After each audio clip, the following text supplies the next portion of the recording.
Shalom, pemirsa yang diberkati Tuhan, bertemu kembali dalam pelajaran Sekolah Sabat.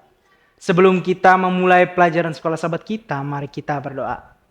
Ya Allah Bapa kami di surga, pada saat ini Bapa, kami akan memulai pelajaran Sekolah Sabat kami. Kiranya Engkau memimpin kami, supaya pelajaran ini dapat kami mengerti dan Roh Kudus-Mu membimbing kami ya Bapa. Inilah doa kami ya Bapa dalam Putra-Mu, Yesus Kristus, Juru Selamat kami berdoa. Amin. Pelajaran Sekolah Sabat kita pada hari Kamis 12 Juni 2025 berjudul Untuk Saat Seperti Ini. Ada kecenderungan yang tidak menguntungkan di antara beberapa orang Kristen untuk memikirkan hal-hal sulit tentang nubuatan Alkitab. Kita melihat bahwa masa-masa sulit terbentang di depan. Dan pelajaran tentang nubuatan dapat menjadi basis rasa takut.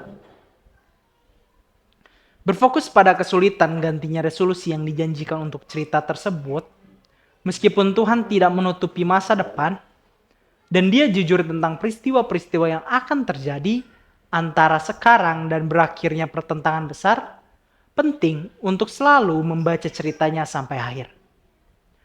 Ada pola umum dalam nubuatan di mana Tuhan mengungkapkan kebenaran tentang kekacauan yang diciptakan oleh pemberontakan kita manusia, dan Dia menunjukkan kepada kita konsekuensinya.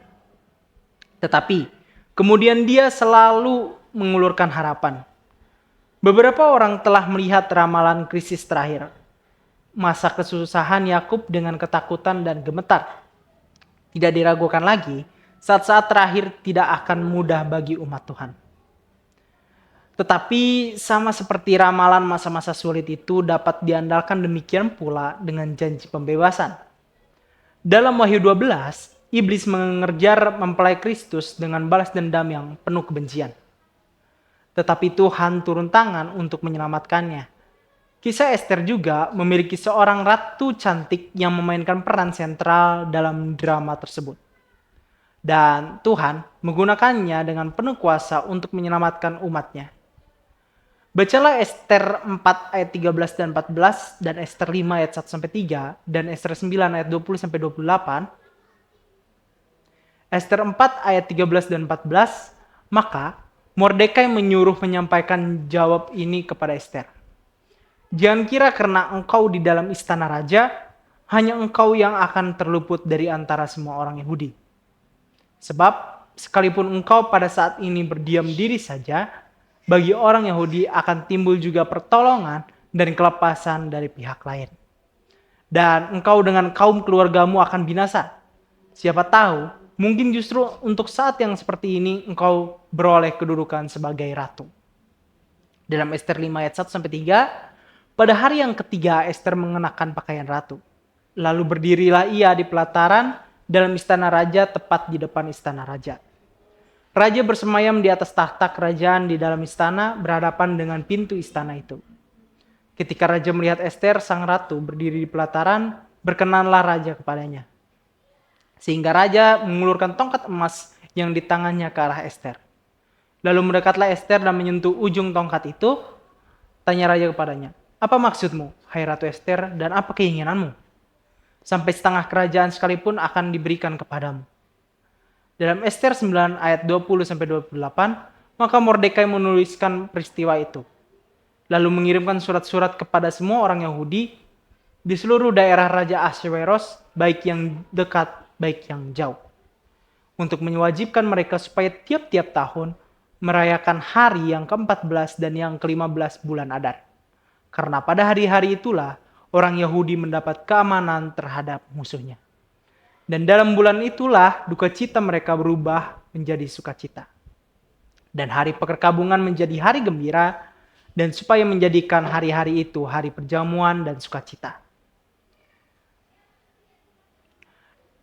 Dan hari untuk mengantar makanan dan untuk bersedekah kepada orang miskin, maka orang Yahudi menerima sebagai ketetapan apa yang sudah dimulai mereka melakukannya, dan apa yang ditulis Mordekai kepada mereka.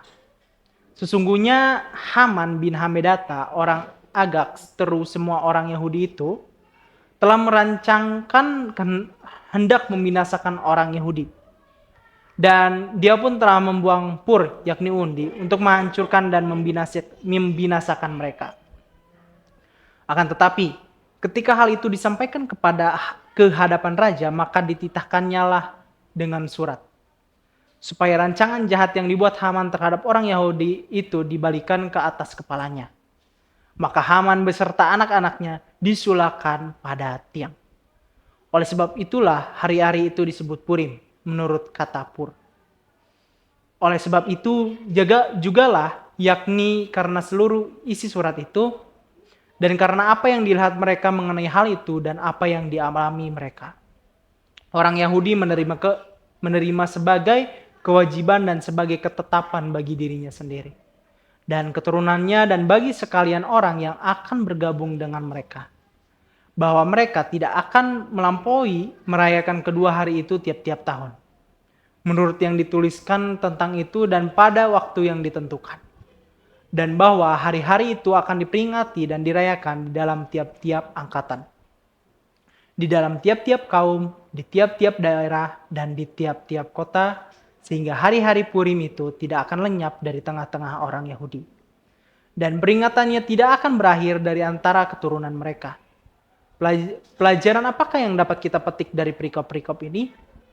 Mengenai penderitaan kita di saat-saat terakhir sejarah bumi, Tuhan membangkitkan gerejanya yang tersisa untuk satu momen tertentu dalam sejarah.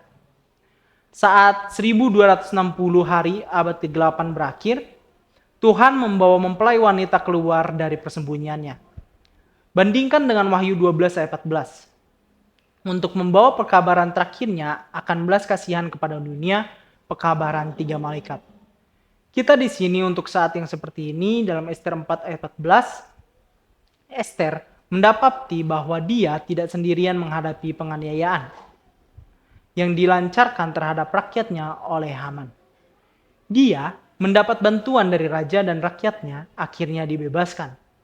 Juga kita tidak sendirian saat kita memasuki saat-saat terakhir sejarah bumi.